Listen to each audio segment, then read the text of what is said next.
Hoy día nos toca hablar de enfermedades genéticas, una pincelada de algunas patologías que probablemente ustedes hayan llevado anteriormente.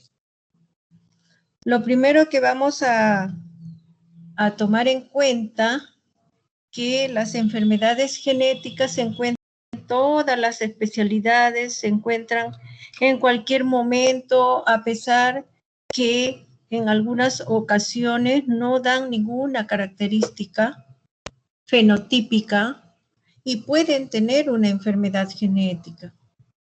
De tal manera que tenemos que saber nosotros detectar, diagnosticar para hacerle el consejo genético. Vamos a hacer la clase muy sencilla en relación a todas estas enfermedades, y lo primero que tenemos que remarcar es que es mutación. La mutación viene a ser cualquier cambio permanente del DNA o de repente una modificación en la secuencia del nucleótido. Cambio en la disposición del DNA. De tal manera que cualquier alteración que ocurra en nuestro DNA puede causar una enfermedad genética. Y algunas de ellas pueden dar como consecuencia una serie de alteraciones externas, fenotípicas, y otras no dan ninguna alteración, pero sí van a modificar alguna parte metabólica de algunas de estas enfermedades, como hay trastornos de herencia recesiva, como las enfermedades metabólicas. O de repente algún problema de enzimas que pueden llevar también a algún trastorno de estas enfermedades. ¿Qué es lo que vamos a tener nosotros? Que en la mutación puede haber una alteración de los nucleótidos. ¿Pero dónde? En la región codificadora de un gen. ¿Y qué es lo que va a producir? Un cambio de la función de una proteína codificadora. Y por lo tanto, puede haber una sustitución también de una base. Como consecuencia de ello, se va a producir una mutación, un cambio en ese ADN. De tal manera que vamos a tener dos tipos de mutaciones. Mutaciones con sentido equivocado y mutaciones sin sentido. En las mutaciones con sentido equivocado va a haber una incorporación de aminoácidos inapropiados en la cadena polipeptídica. Mientras que en las mutaciones sin sentido hacen que aparezca un codón de detención. De tal manera que las mutaciones van a cambiar toda la nomenclatura y van a cambiar el esquema que tiene ese ADN, ocasionando una serie de cambios, una serie de alteraciones en el individuo. ¿Y qué tipo de mutaciones vamos a tener? Vamos a tener una genómica, cromosómica y también génica. En el caso de las mutaciones cromosómicas, genómicas y génicas, nosotros las podemos ver en el transcurrir de nuestra vida en las instituciones de la salud, o personas caminando en la calle, otras alteraciones de reproducir tempranamente, o algunas no nacen y son productos de aborto. Por lo tanto, esta serie de alteraciones van a cambiar la vida de quién, de esos padres, de las personas mismas que padecen, si es que sobreviven, y ya no va a ser lo mismo. Por eso es importante estudiar a estas personas para determinar de qué tipo de alteración se está hablando, de qué tipo de mutación estamos hablando. ¿Para qué? Para hacerle el consejo genético. Si nosotros no sabemos el diagnóstico, no llegamos a determinar de qué se trata, entonces tampoco vamos a poder nosotros hablar con los padres. ¿Qué le vamos a decir a los padres? Por lo primero que van a preguntar si es que he tenido mi hijito con tal o cual patología, voy a tener si me logro embarazar nuevamente lo mismo. Eso es lo que van a preguntar. Y a veces ni preguntan porque piensan que está bien su bebé, pero se muere. Y por lo tanto tenemos que estudiarlo. ¿A qué llamamos mutación genómica? Viene a ser una segregación cromosómica errónea, como las aneuploidías. A ver, dígame acá, Chinchay, en una mutación genómica, en una aneuploidía, un ejemplo, porque ya han llevado ustedes también anteriormente clases también de mutaciones genómicas, de aneuploidía han hablado.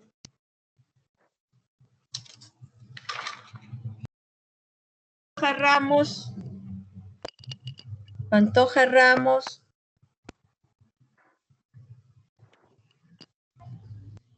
Doctora, ¿puede ser la trisomía 21? Trisomía 21 también es una aneuploidía. Puede haber una trisomía 18. Puedes ver también, a ver, Ñaña Reyes, ¿qué me dice? Otra mutación genómica como una aneuploidía. Otro ejemplo, Ñaña Reyes, Mayumi. Ñaña Reyes, Mayumi. Montalbán Estrada. Otro ejemplo. Doctora, ¿podría ser el síndrome de Patau? Trisomía También, 13. una trisomía 13, así es. De tal manera que vamos... El síndrome de Klinefelter. También, porque es una aneuploidía sexual, también. Entonces, cualquier alteración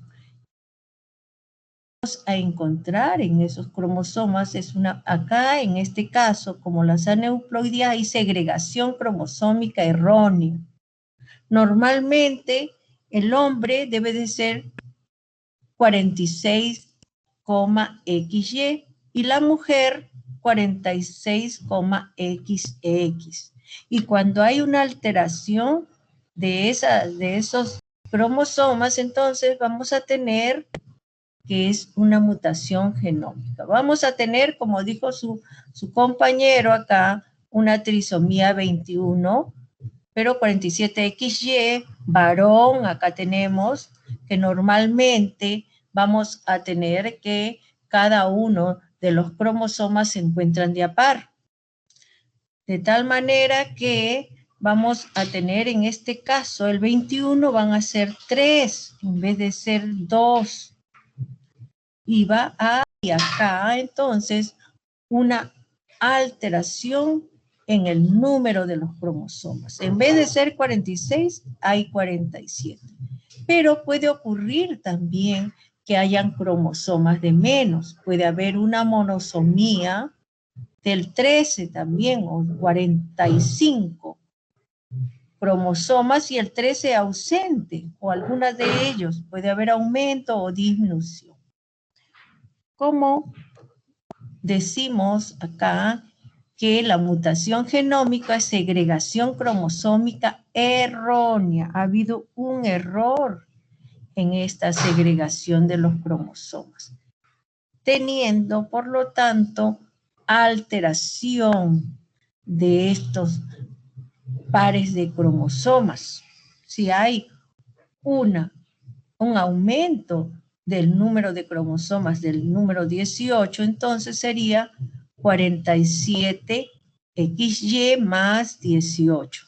Sería un cromosoma de más, en vez de ser 2, serían 3 cromosomas 18, y así cualquier número de los cromosomas pueden tener también un aumento o disminución de los cromosomas. Puede ocurrir también que acá, en este caso, puede ser también que en vez de ser 40, si es que esto fuera normal, el 21, 2 normales, y acá hubiese un cromosoma de más del X, sería un Klinefelter. Sería también una mutación genómica. ¿Qué más vamos a tener acá? En este caso también la trisomía, otro ejemplo. La trisomía 13. Vamos a tener acá la trisomía 13, donde hay un cromosoma de más. Entonces va a haber una alteración, va a haber error en ese número de los cromosomas. Va a haber un cromosoma de más del número 13. En vez de ser 2, hay 3 cromosomas 3.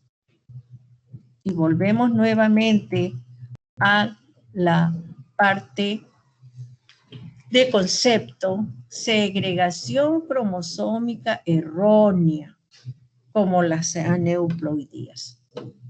Entonces, cualquier cromosoma puede estar alterado, tanto en el número de más o de menos, de lo normal.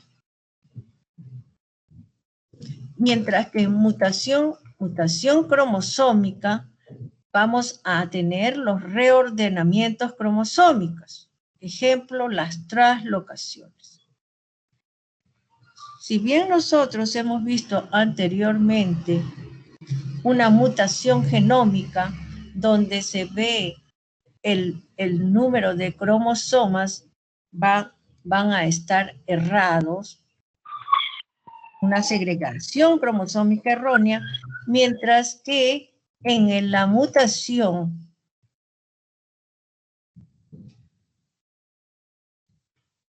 cromosómica vamos a tener que hay un reordenamiento cromosómico, como las translocaciones. Así tenemos también unas translocaciones que puede haber en el caso de una translocación balanceada, que puede ser, en este caso, del cromosoma 21, que debe de encontrarse normalmente libre o suelto, se ha pegado, porque ha habido una ruptura a nivel del cromosoma 14 y en el brazo Q, y se ha pegado allí el cromosoma 21. Ambos cromosomas van a sufrir una ruptura, de tal manera que como sus extremos son pegajosos, entonces se van a unir y va a funcionar como que fuese uno solo. Por eso es que se cuenta 45 cromosomas, porque este cromosoma se cuenta como uno porque está pegado al cromosoma 14. Por eso se dice 45XY translocación, porque se trata de un varón, ¿no? Se ha traslocado el cromosoma 21 al cromosoma 14. ¿Y dónde ha sido la ruptura? En el brazo largo, tanto del 14 como del 21, originando una mutación cromosómica.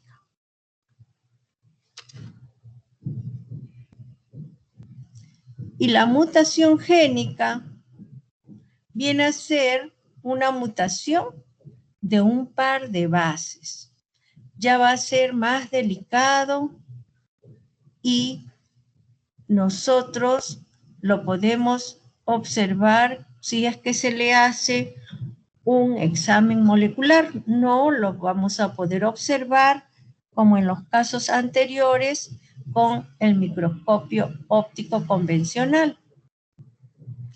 En estos dos casos, tanto en la genómica como en la cromosómica, podemos observarlo nosotros con el microscopio óptico. Y podemos hacer también el bandeo de cromosomas, hacer la evaluación y toda la secuencia, ordenando los cromosomas y colocándolos observando para entregar el cariograma a los pacientes y puedan ser evaluados por el médico que lo ha solicitado. Entonces ya tenemos nosotros la mutación genómica, la mutación cromosómica y también vemos la mutación génica. En esta mutación génica ya van a ser alteraciones puntuales en el mismo cromosoma. Puede ser en una pequeña zona las mutaciones, pero que dan características en los pacientes. Así tenemos el síndrome de Marfan, podemos tener el síndrome de Ellis-Van Creveld, la acondroplasia, muchas alteraciones génicas que nosotros no lo podemos observar a través del microscopio óptico convencional. Acá vamos a tener una mutación génica. En este ejemplo, la mutación puntual va a ser en el cromosoma 15. ¿Pero dónde está ubicado? En el brazo largo del cromosoma 15, en el 21.1, en forma puntual. En esa zona específica se encuentra la mutación génica de este síndrome de Marfan, que tiene una serie de características.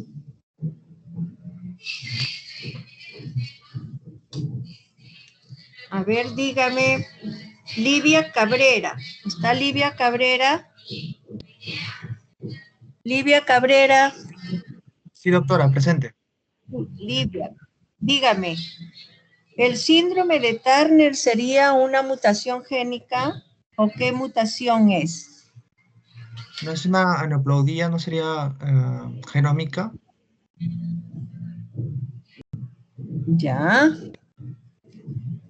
Siempre y cuando sea una monosomía X, porque puede, ¿no? Una monosomía X. A ver, Lazo Sarmiento. Sí, doctora. Lazo Sarmiento, dígame, si tenemos un paciente que presente 48 X,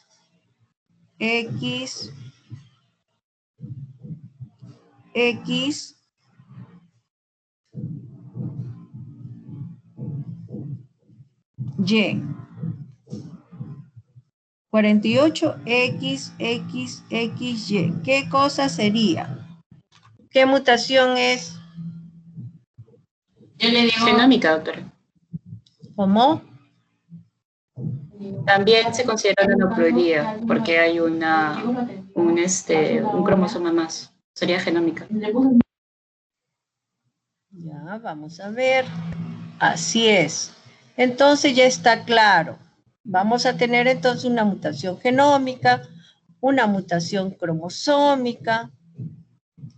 Vamos a tener también y una mutación génica. Entonces con ello vamos a continuar y preguntar también un ejemplo de mutación génica. Dígame, Morales Toribio, Ángel Omar. Un ejemplo de mutación génica.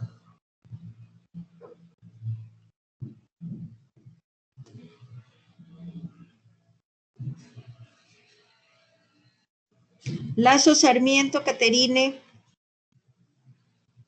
Lazo Sarmiento, Caterine. Sí, acabo de contestarle. Lazo Sarmiento, ya, usted ya no le puse un ya. Nina Quispe Ríos, Tica. Nina Quispe Ríos. Pantoja Ramos.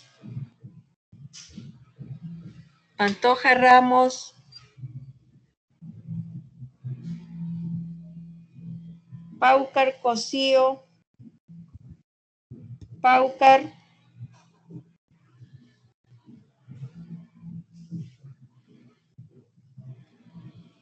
Guaita Tachao.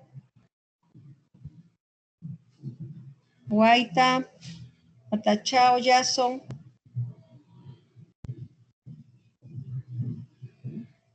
Jara San Esteban. Jara, ¿me están escuchando? Jara. Fibrosis quística. Así es, una fibrosis quística, una mutación génica. Tiene una herencia de tipo autosómico recesivo. Muy bien, entonces continuamos. Tenemos entonces que la mutación génica son mutaciones puntuales, específicas en una zona.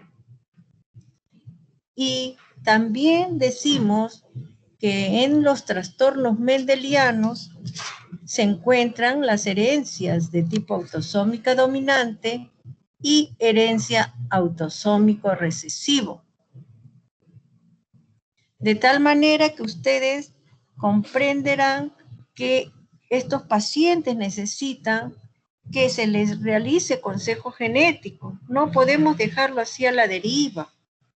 Cuando ustedes estén lejos, de repente les toca en la punta del Perú, cerca al límite de Ecuador, puede llegar un paciente, pero que tenga una alteración genética, un trastorno de estos tipos, y ustedes tienen que saber qué tipo de herencia presentan, qué tipo de alteración tienen, qué mutación presentan, y por ende, ustedes estarían ya aptos para hablar con la familia, porque la familia a veces se preocupa mucho y quiere saber por qué le ha ocurrido esta patología. Vamos a desarrollar cada uno de ellos y vamos a decir en relación a la herencia autosómico dominante y autosómico recesivo,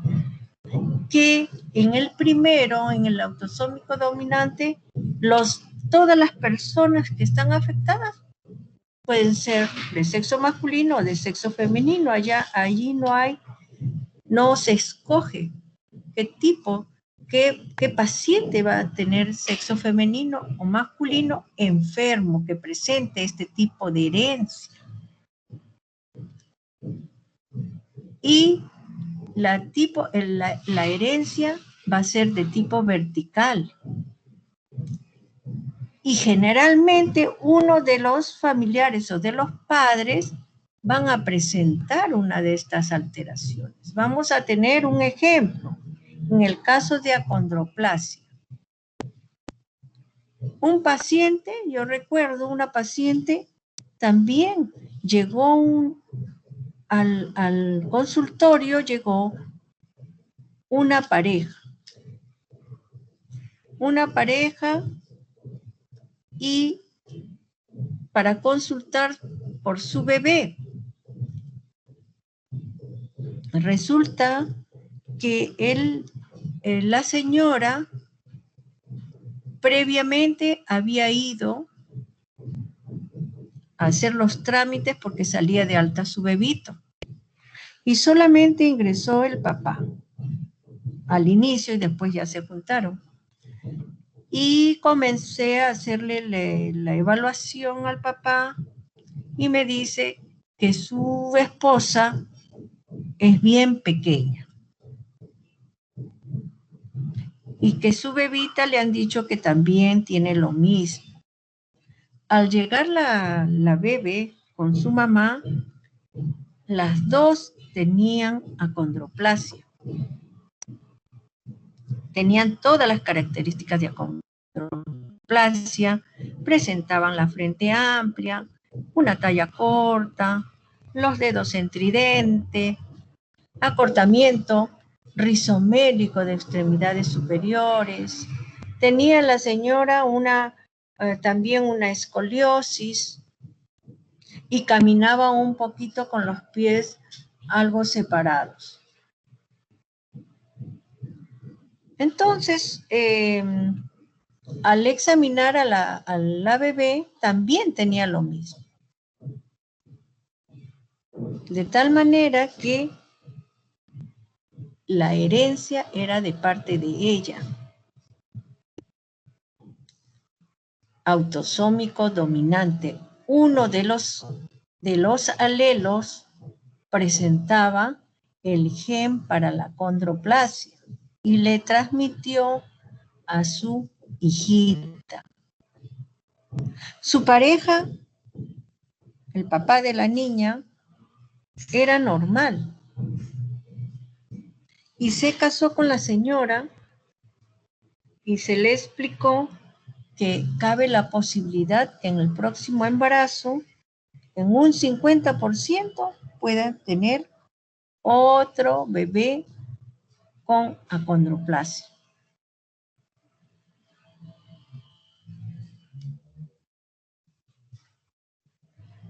Y vamos a tener que el resto de la posibilidad es de que en cada embarazo un 50% puedan salir normales y un 50% anormales. Y cabe en cada embarazo. ¿Por qué?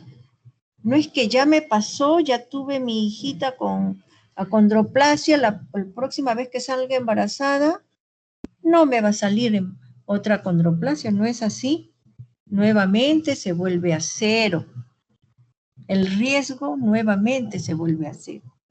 Y cabe la posibilidad que en un 50% les salgan hijos con acondroplasia o les salgan normales, porque el papá no era acondroplasia.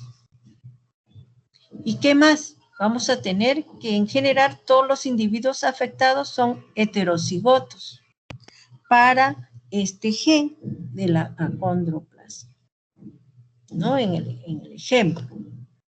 Mientras que la herencia autosómico recesiva también van a ser afectados tanto personas de sexo masculino y de sexo femenino. Pero tienen que ser los alelos iguales. Ambos deben de portar el gen para hacer la enfermedad de herencia de tipo recesivo, como la fenilcetonuria. Vamos a ponernos en ese caso. En el caso de la fenilcetonuria, ¿qué es lo que ocurre? De herencia de tipo autosómico recesivo. Vamos a tener a esos niñitos que están en la UCI, están graves, no quieren comer, no quieren lactar, pierden peso, tienen talla corta y va a tener que tomar una leche especial porque le puede hacer daño. La leche normal. De tal manera que tenemos que, conforme pase el tiempo, también tener una comida especial. Lo mismo ocurre con la fibrosis quística. En la fibrosis quística, ¿qué es lo que sucede? También es de herencia autosómico recesivo. Y tienen que haber dos alelos para hacer la enfermedad. Tiene que portar tanto papá como mamá. Tienen que ser heterocigotos para el gen de la fibrosis quística. El paciente también está en UCI, nace, síndrome respiratorio, siempre para en hospital, problemas para alimentarse, insuficiencia respiratoria, apnea, sale de alta, nuevamente regresa y así hasta que cuando Cuando nacen, generalmente pueden tener un meconio espeso, un megacolon. Puede haber también una de las características que se puede encontrar en ese caso de los bebitos, que algunos de ellos pueden fallecer. Y si crecen, pueden atacar también otros órganos, como por ejemplo hígado, puede ser también vesícula, muchos órganos que posteriormente van a ser vistos por otras instituciones, porque ya algunos crecen, pero van a tener problemas en el transcurrir de su vida. Y generalmente tenemos que preguntar si es que son familia o no.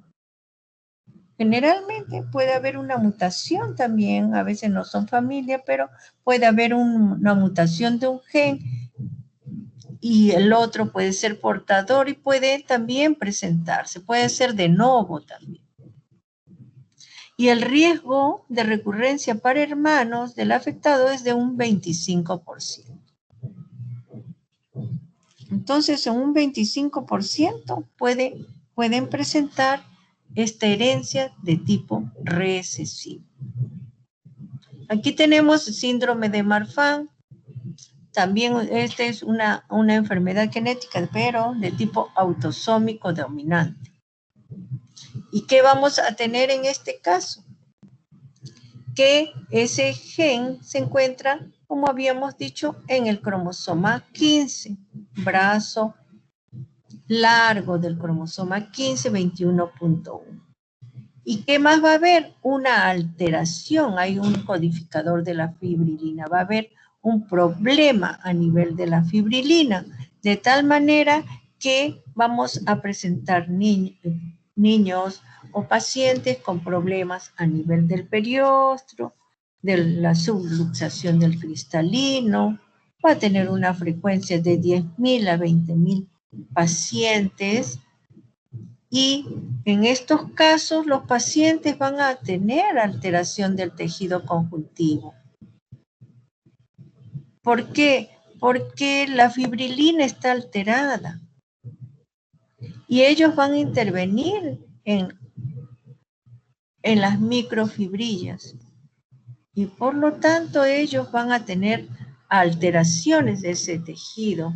Pero no solamente de ellos, sino a nivel del ojo, a nivel del corazón, de los vasos sanguíneos, porque esa fibrilina se encuentra en la aorta. Y la aorta puede dilatarse. Puede haber una aneurisma de la aorta. Y si hay un defecto a nivel de esa fibrilina, entonces esta aorta se puede romper. Por eso se les dice a los profesores, cuando son niños, los pacientes, de que tienen que tener cuidado en el momento de hacer ejercicios, en el momento de salir a jugar con sus compañeritos, porque pueden golpearlo y pueden presentar algún problema, como la ruptura de esa aorta. Imagínense una ruptura de esa aorta. A ver qué me dice Morales Rojas, María. Morales Rojas, María. Morales Rojas, María, Andrea.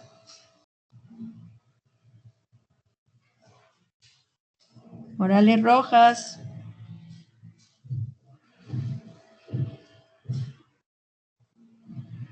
Flores Portocarrero, Wendy. Flores Portocarrero, Wendy. Flores.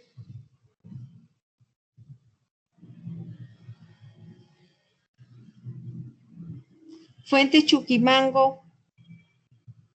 Fuentes Chuquimango. Sí, doctora. Buenas tardes. Fuentes Chuquimango.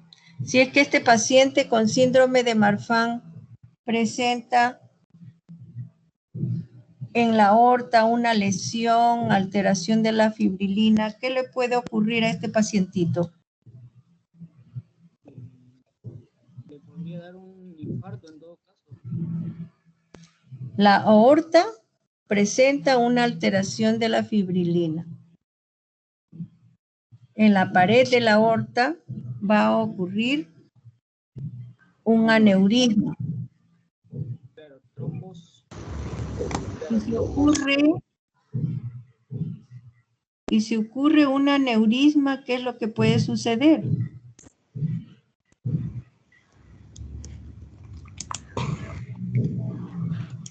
Puede, como la pared es delgada, poco a poco se puede dilatar, la pared se adelgaza tanto que puede romperse.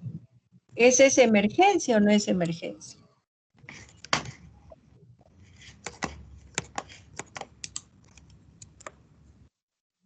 ¿Me escucha?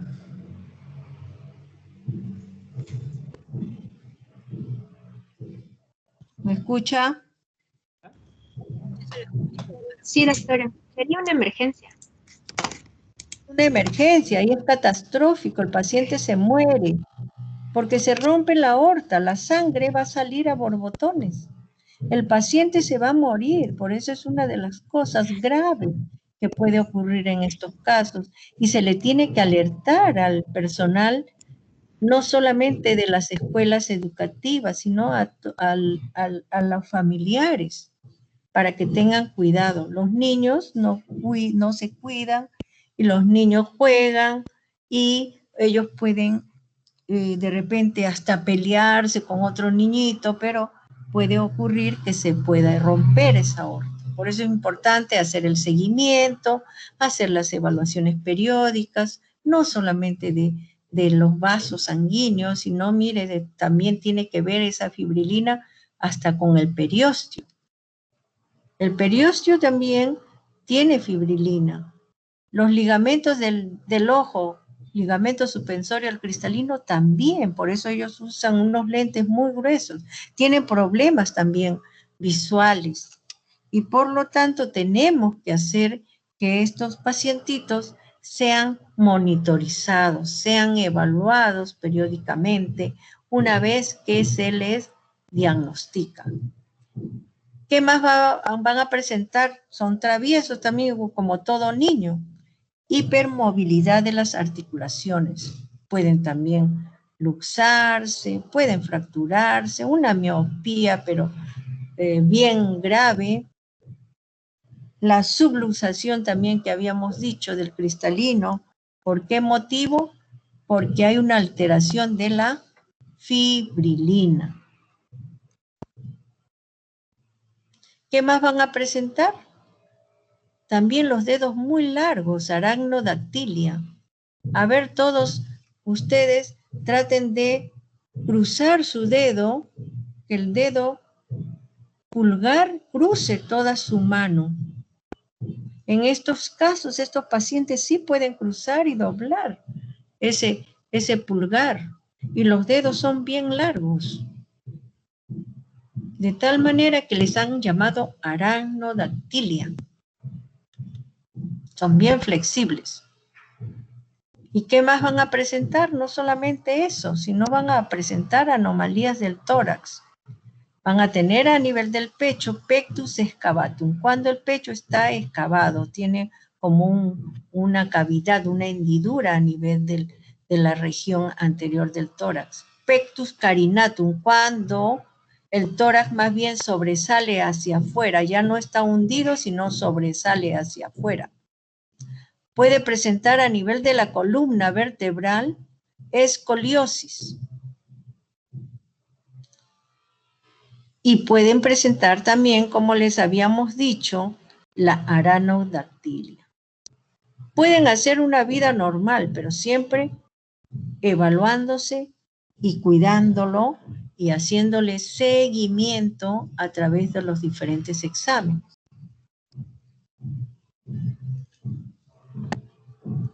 ¿Qué me dice acá Gurrionero Ramírez? Gurrionero,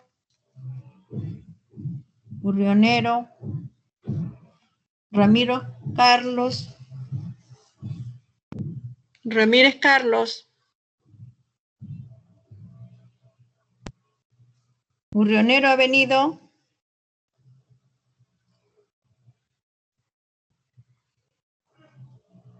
Jara Santisteban, Marcelo. Jara Santisteban.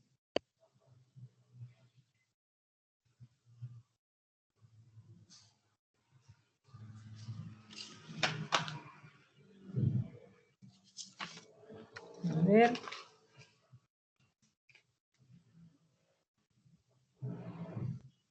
Sebastián Joel Calderón Melo. Sebastián Joel Calderón Melo.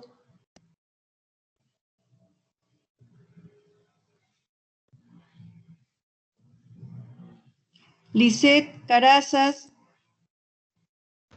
Sí, doctora.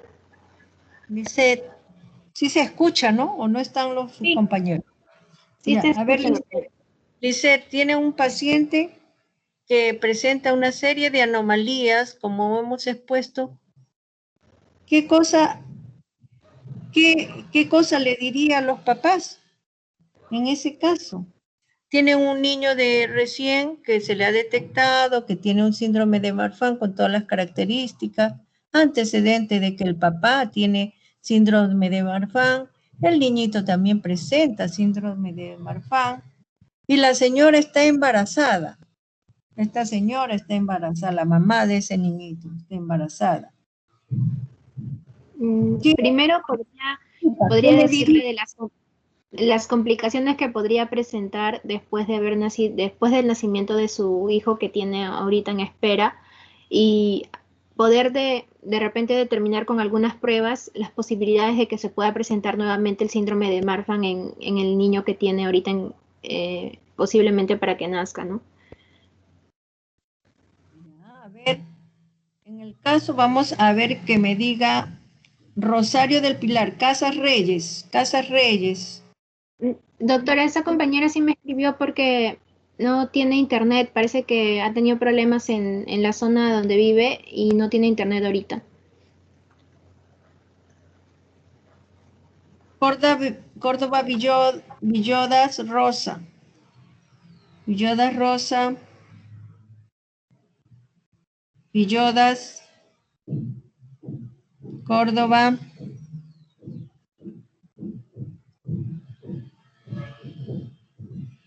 O están viendo el partido de repente. Córdoba Villodas. Ese hermanito tendría 25%. Córdoba Villodas, ya. A ver, Villodas. De Ya. 50. A ver. Mire, si es que tiene, acá en este caso, vamos a ponernos en este caso. La señora es una señora normal. El papá tiene síndrome de Marfan. ¿Qué tipo de herencia? ¿Cómo serían sus alelos? A ver, Villodas. ¿Cómo serían sus alelos del papá? Porque hay un alelo para el síndrome de Marfan. Basta, como es dominante, basta que tenga uno de los alelos, ¿no? Para el síndrome de Marfan. Si nosotros lo ponemos con letra mayúscula, sería heterocigoto para el síndrome de Marfan, ¿no? Entonces, ¿qué pasaría? 75%. ¿Qué pasaría con ese bebé, ese bebito? ¿Habría un 75%? Si tenemos una herencia de tipo dominante, siempre hablamos de un 50%, ¿no es cierto? 50%. Entonces, la señora tiene la posibilidad de presentar otra vez. A ver qué me dice. Romira Cuellar Cárdenas. Romira Cuellar Cárdenas.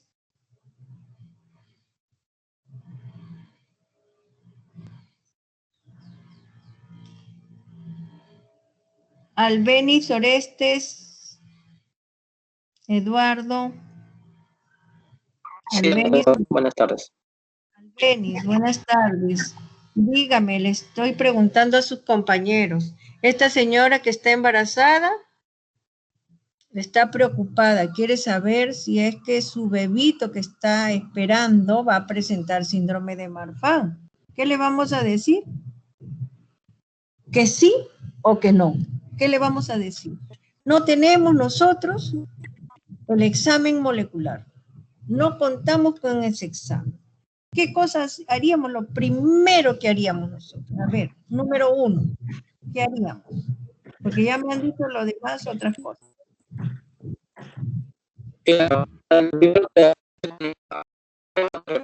¿Hacer alguna prueba o lo primero que haríamos, o como decía la señora? ¿Qué haríamos? Nosotros en este momento no tenemos ningún examen para hacer. ¿Qué haríamos?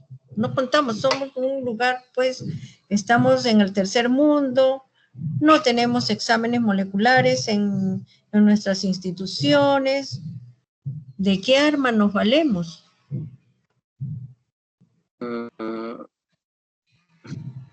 La epidemiología, o no sé, solo de lo que tenemos diríamos que tiene riesgo de, o sea, lo asumiríamos como un niño con riesgo o un bebé con riesgo de tener síndrome de Marfan.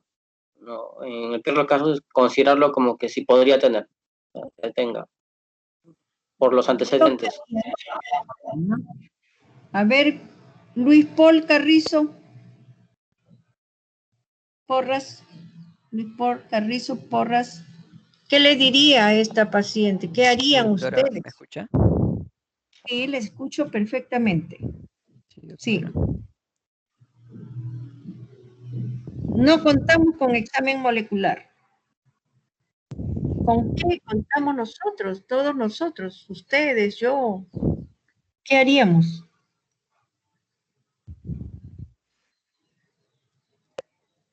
Podríamos saber solamente la proporción. Lo primero que haríamos nosotros, 1, una buena historia genética. 2, el árbol genealógico. Árbol genealógico, lo más facilito. Agarran un papel, le hacen su arbolito y ven cuántas personas, qué generaciones se presentan, si es vertical, si es horizontal, los pacientes que tienen esta patología o no. Entonces, de esa manera podemos determinar. Doctora, en este caso le diríamos que tendría una probabilidad del 50% de que su hijo tenga la enfermedad. Es empíricamente, nosotros le diríamos que cabe la probabilidad, no se le está diciendo, le asegura, en ningún momento se le asegura a nadie. Porque usted me dijo, después le dicen, ¿no? Hasta le hacen juicio. Entonces, lo primero que hacemos es una buena historia clínica con antecedentes, árbol genealógico y a estudiar y a decirle también que las probabilidades que tiene. De repente la señora tiene más hijos, no se sabe. De repente hay más antecedentes de parte del esposo, porque el esposo viene de parte del esposo. Por allí tienen que ahondar más ustedes para averiguar si es que hay más pacientes con esta patología o de repente se han muerto tempranamente y nadie los ha estudiado y comienzan incluso a evaluar así en forma retrospectiva. Muy bien, entonces vamos a continuar. ¿Qué más vamos a tener con estos pacientitos que presentan una seria alteración del cristalino y puede haber una subluxación? ¿Por qué se presenta la subluxación? Cristóbal Lizárraga, Cristian. Cristóbal, ya hemos hablado y vamos a seguir repitiendo para que se les quede. Cristóbal Lizárraga. Cristóbal Lizárraga. Sí, doctora. Dígame, ¿por qué se produce la subluxación del cristalino? Ya lo hemos dicho.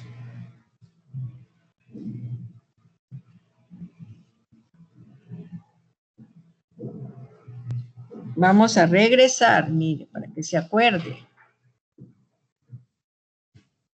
¿Qué tiene que ver? La fibrilina, una alteración de la fibrilina tiene que ver con todo esto, con la aorta, la aneurisma, viene a ver con ligamento suspensorio, por eso hay una subluxación del cristalino, también el periósteo, por eso es bien importante tener en cuenta la hipermovilidad de articulaciones también, es por eso mismo, la miopía, todas esas alteraciones tienen que ver una con la otra.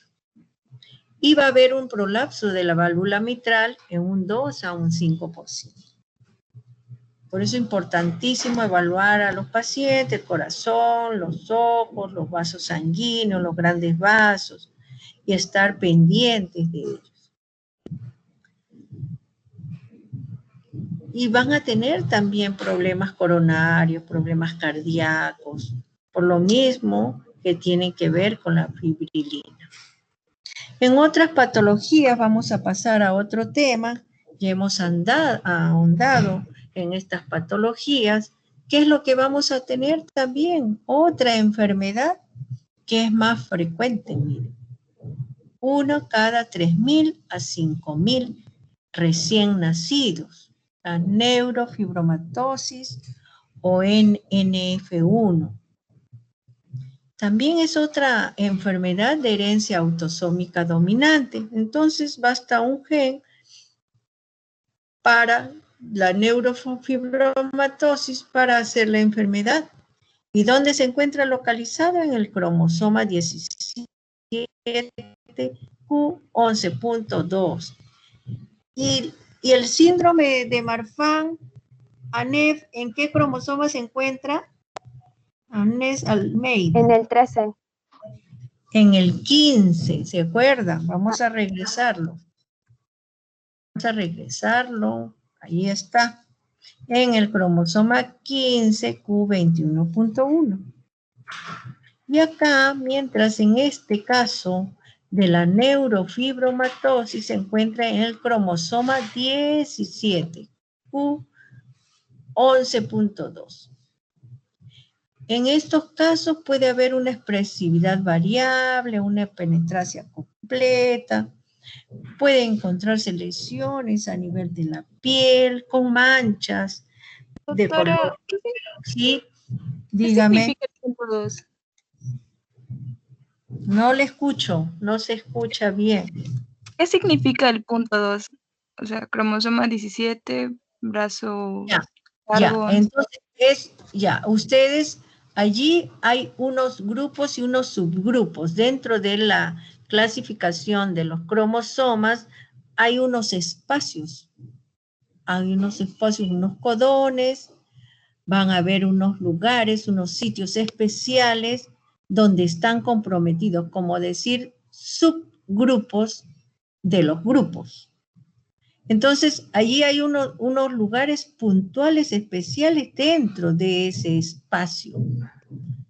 Y solamente allí se va a comprometer, va a haber la lesión o se va a encontrar el gen de la neurofibromatosis NF1, porque también va a haber otro gen para la neurofibromatosis NF2. Hay dos tipos, por eso ustedes tienen que tomar en cuenta que hay dos tipos de neurofibromatosis. En este caso de la neurofibromatosis tipo 1, ¿qué es lo que vamos a encontrar? Vamos a encontrar unas alteraciones a nivel del ojo. Van a encontrarse unos nodulitos, nódulos de Leach. Y también se van a encontrar unos gliomas ópticos. Aparte de ellos, neurofibromas, que son unos tumores que se encuentran en la piel. Y todas estas lesiones que se encuentran en la piel pueden malignizarse. Por eso es importante hacerle el seguimiento y hacerle incluso la biopsia de esos tumores que se encuentran en estos pacientes. ¿Qué es lo que vamos a tomar en cuenta en esta neurofibromatosis tipo 1? vamos a tomar en cuenta varios criterios que van a ser diagnósticos. De todos los que vamos a enumerar, deben de presentar 2 o más criterios para decir que se trata de una neurofibromatosis. Si es que encontramos solamente las manchitas color café, no bastan.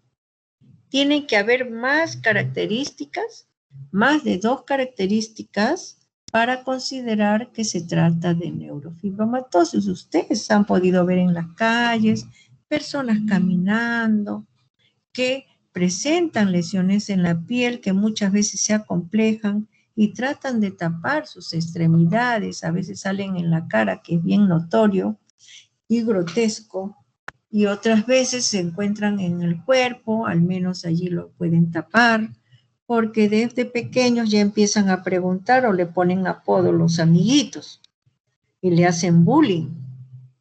Por eso también es importante conocer todo lo que puede ocurrir.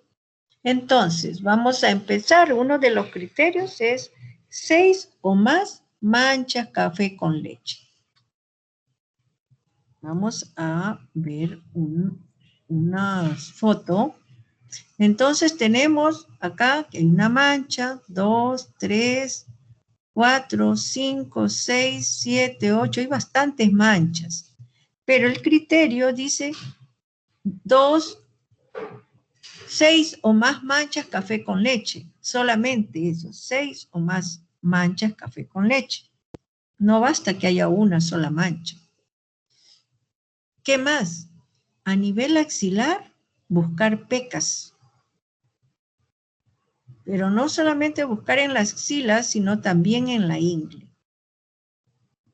Ustedes también se pueden examinar para que observen y a sus familiares también, si es que encuentran, ustedes pueden encontrar algunos criterios. ¿Por qué? Porque es importante. Pueden tener tumores que después se pueden malignizar y no lo sabemos.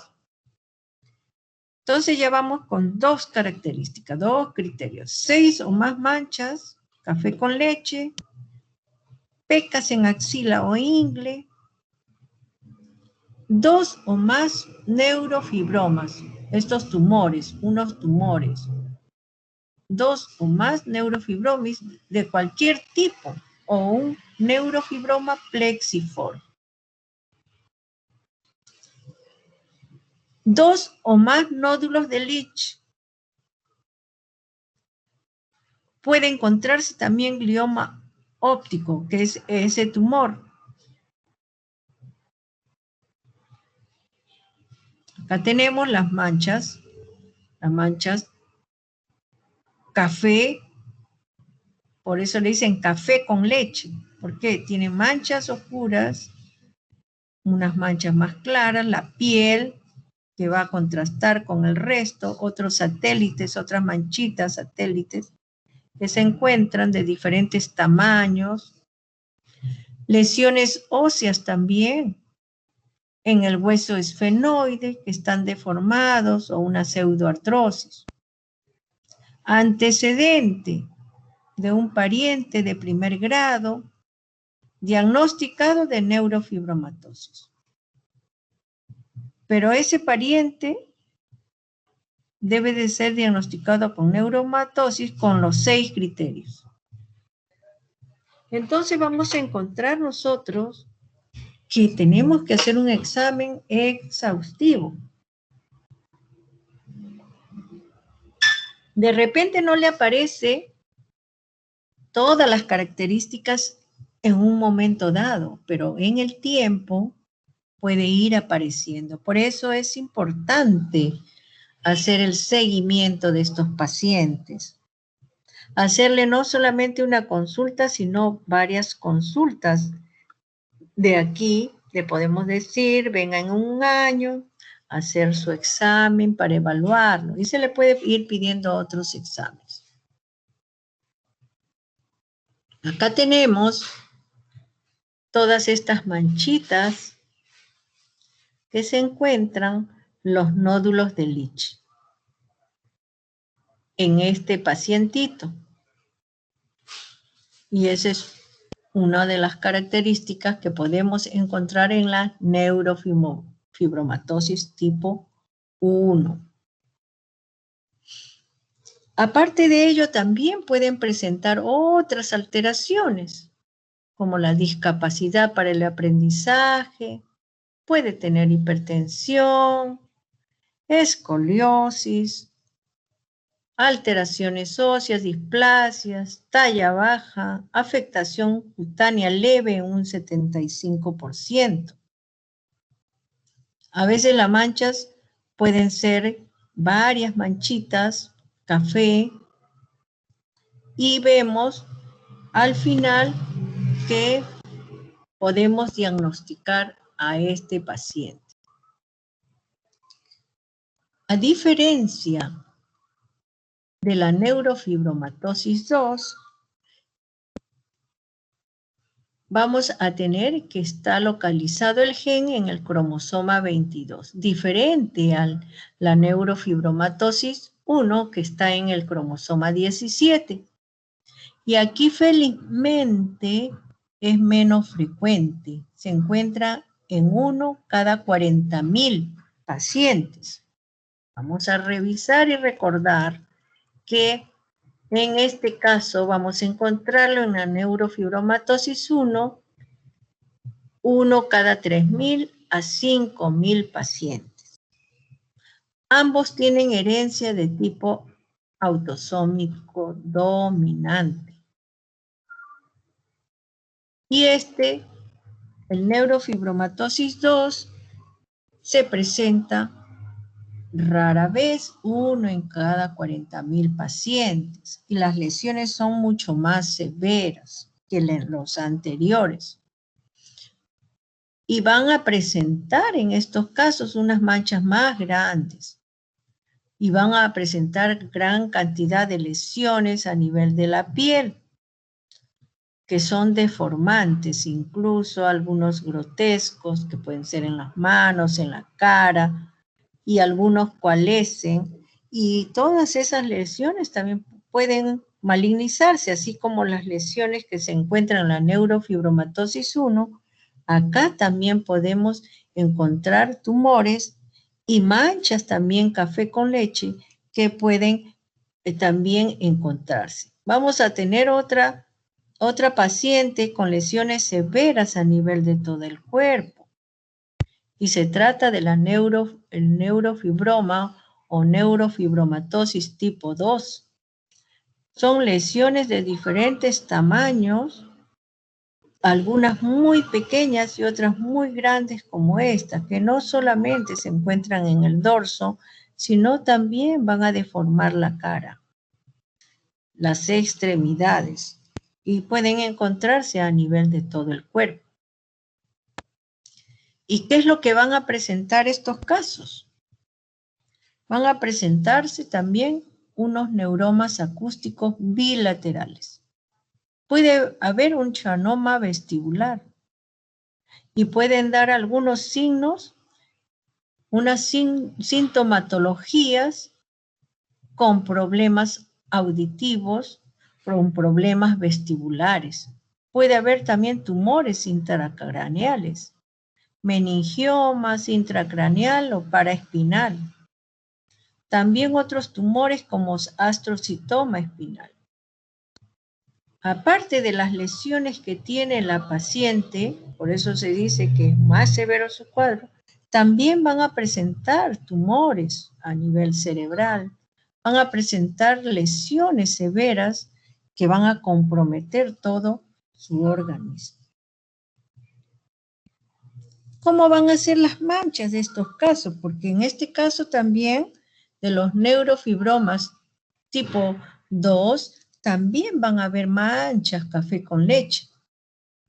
Van a estar disminuidas en número, pero van a tener una intensidad mayor de pigmento y las manchas van a ser de mayor tamaño. Aquí no va a haber nódulos de Leach como hay en el neurofibromatosis 1. Tampoco se va a ver el glioma óptico como en la neurofibromatosis 1, pero las lesiones de manchas son más grandes y también los neurofibromas que presentan y las lesiones cerebrales también van a ser diferentes. Por eso es muy importante hacer un estudio exhaustivo de estos pacientes, hacer el seguimiento, porque pueden también malignizarse. Acá tenemos, en estos casos, las manchas son mucho más grandes, manchas café, con leche, que van a presentar estos casos. A diferencia, habíamos visto, vamos a ver la anterior, aquí vemos algunas manchas, son más pequeñas, acá son en mayor número, allá en la neurofibromatosis 2 van a ser en menor número y son más grandes, pero las lesiones son más agresivas y los tumores también. ¿Qué más vamos a tener en estos casos? También puede en este neurofibroma tipo 2, vamos a encontrar un neurinomas del acústico. Acá tenemos el tumor en la parte posterior que va a presionar también al nervio, afecta al octavo par craneal y puede dar sintomatologías a este paciente, unos dolores intensos, los neurinomas del acústico. Por eso es importante hacerle la evaluación y hacer el seguimiento a estos pacientes.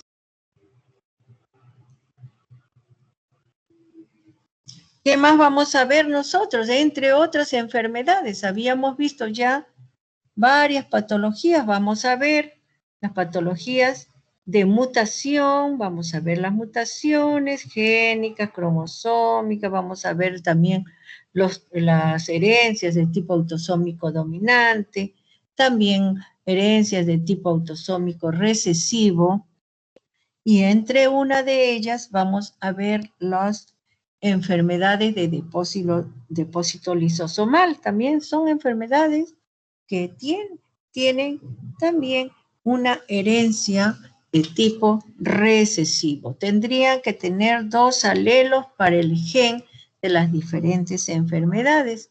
Entre ellas vamos a nombrar que tenemos la glucogenosis, la esfingolipidosis, la sulfatidosis, mucopolisacaridosis. Vamos a tener las mucolipidosis, otras enfermedades de hidratos de carbono complejo, otras enfermedades de depósito lisosómico. ¿Y qué es lo que ocurre? Ustedes ya saben de los lisosomas. Entonces, aquí van a ver una carencia de enzimas. Carencia de cantidad de enzimas para hacer alguna enfermedad. Si nosotros tenemos en la glucogenosis tipo 2, vamos a tener en la glucogenosis, va a haber una carencia de enzima de esta, la alfa 1, 4-glucosidasa lisosómica. Entonces, ¿qué va a producirse? En este caso, la enfermedad de Pompe. ¿Por qué? Porque se acumula el glucógeno. Y estos pacientitos de temprano pueden nacer, estar como planchado, flácido, pueden tener un corazón grande, pueden tener alteración, pueden morir. ¿Por qué? Porque hay alteración de las enzimas que tienen que ver con el metabolismo, produciéndose un acúmulo del glucógeno. También tenemos otro grupo de enfermedades de depósito lisosómico, las esfingolipidosis. Las esfingolipidosis vamos a tener que hay carencia de enzimas. La GM1, gangliósido beta-galactosidasa. También vamos a tener en esta gangliosidosis tipo 2 que hay una carencia de las enzimas de exosaminidasa subunidad alfa. ¿Y qué se va a acumular? La GM2 gangliósido. Vamos a tener también aquí en estos casos a esta enfermedad de Tay-Sachs. O también vamos a tener la enfermedad de Sandoff. Y aquí en esta va a haber carencia de esta enzima enzimática, la exosaminidasa subunidad beta. Y se va a acumular la GM2 gangliósido o globósido. De tal manera que vamos a tener también acá, entre otras enfermedades de depósito lisosomal, todo el grupo de la sulfatidosis, y que van a presentar graves enfermedades que pueden llevar a la muerte de los pacientes, como las leucodistrofia metacromática, la deficiencia de múltiples sulfatasas, la enfermedad de Grave, la enfermedad de Fabry, la enfermedad de Gaucher, la enfermedad de Niemann-Pick A y B. Todas ellas van a producir acúmulo de metabolitos, y estos metabolitos son dañinos para el organismo. Si se acumula algún producto en exceso, entonces va a dañar a ese paciente, y ese paciente puede morir. ¿Por qué? Porque hay carencia de diferentes enzimas. Tenemos la aril sulfatasa A para leucodistrofia metacromática, la aril sulfatasa A, B, C, las sulfatasas de esteroides también, uduronato sulfatasa, la heparano, N-sulfatasa, que van a producir esas deficiencias de las múltiples sulfatasas. Y hay gran cantidad de metabolitos que se van a acumular, produciendo daños, son tóxicos para el organismo. ¿Por qué? Porque no se pueden transformar y se van a acumular y van a ser dañinos. Acumulándose gran cantidad de estas sustancias, la sulfato de esteroides, los sulfatos de dermatano, que van a ser dañinos. También la enfermedad de Grave, que van a presentar una carencia de la enzima galactosilceramidasa y va a tener un producto acumulado, la galactocerebrosis. Y así tenemos gran carencia de enzimas como la galactosidasa A para la enfermedad de Fabry, glucocerebridasa para la enfermedad de Gaucher, la enfermedad de Niemann-Pick, la efingomielinasa, que va a estar presente en el Niemann-Pick tipo A y tipo B, y se van a acumular estos componentes, tanto la glucocerebrosis para la enfermedad de Gaucher, efingomielina para Niemann-Pick A y B. Por eso es importante hacer el estudio a estos pacientes. ¿Para qué? Para determinar de qué trata y hacerle el estudio a toda su familia, porque se encuentran enfermedades. Entre otras enfermedades de depósitos lisosómicos tenemos los mucopolisacaridosis, MPS. Los vemos desde recién nacido en el hospital. Tenemos neonatitos que han tenido mucopolisacaridosis o MPS. Pero, ¿qué es lo que ha ocurrido? Hay carencia de la alfa-L-hidroronidasa, acumulándose metabolitos como el sulfato de dermatano, sulfato de heparano. Y en la mucopolisacaridosis 2, el Hurler, tenemos la L-hidronosulfatasa, donde hay una carencia de esta enzima. Pero ¿qué es lo que ocurre? Estos pacientitos pueden también determinarse. Casi no tienen fenotipo tempranamente porque no son acuciosos Y desde recién nacidos, si es que es, porque hay también enfermedades, hay tratamiento enzimático para estas enfermedades, y uno de ellos es la mucopolisacaridosis, se puede determinar y detectar tempranamente y darle el tratamiento. Tuvimos un caso en la maternidad de Lima, también de estos casitos, un pequeñito que era de talla muy corta, que tenía cuello corto, por las extremidades tenía las manos un poco en garra, pequeñas, no tenía otra característica. Se le hizo, también se envió a otro lugar, al extranjero, para que le hagan el examen, que nos lo hicieron gratis por ser de favor, y se detectó que se trataba de una mucopolisacaridosis. Pero generalmente pasan de alto y no se llega a determinar. Con el tiempo, si es que crecen y si es que sobreviven, son bien pequeñitos. Pueden, según lo que se trate de uno de estos mucopolisacaridosis, pueden llegar incluso a sobrevivir varios años. Pueden tener un tórax también con cifosis, pueden haber escoliosis, pueden dolerle las articulaciones, las manos tratan de tornarse en garra. Y entre otras enfermedades tenemos la mucolipidosis. En este caso, en las mucolipidosis van a encontrarse la enfermedad de las células 1 y polidistrofia pseudo-Hurler.